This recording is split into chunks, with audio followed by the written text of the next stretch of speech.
অবশেষে বিয়ের পিঁড়িতে বসেছেন কতার জাদুতে ক্রীড়া প্রেমীদের মন মাতিয়ে রাখা ফাহিম রহমান।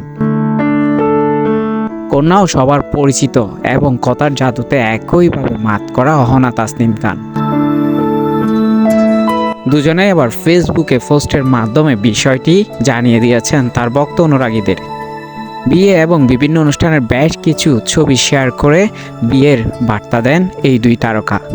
ফাহিম রহমান মূলত একজন ক্রীড়া উপস্থাপক এবং ক্রীড়া সাংবাদিক। অন্যদিকে অহনা তাসনিম খানও একজন রেডিও জকি এবং অনুষ্ঠানের উপস্থাপক হিসেবে কাজে নিয়োজিত রেখেছেন নিজেকে।